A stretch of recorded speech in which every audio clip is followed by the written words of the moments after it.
You need to watch this if your family loves adventure. Want to know the coolest spots in Chiang Rai for kids? Let's make some memories together. Welcome to Driftaway Diaries. Today we're exploring Chiang Rai, Thailand, a city bursting with family fun. First stop, Singha Park.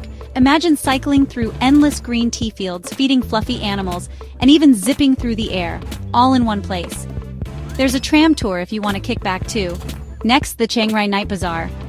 It's a feast for your senses, colorful lights, tasty treats, and local crafts everywhere. Let the kids grab some ice cream or fruit shakes while you catch a street show. Then, check out Bandam Museum, aka the Black House. It's not your average museum. Think wild sculptures, curious artifacts, and big gardens perfect for running around.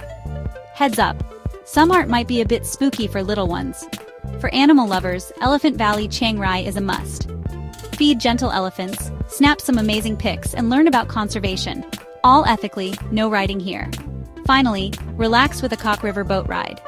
Life jackets on, cool breeze, and maybe you'll spot a monkey or two. So, which adventure is your family picking first?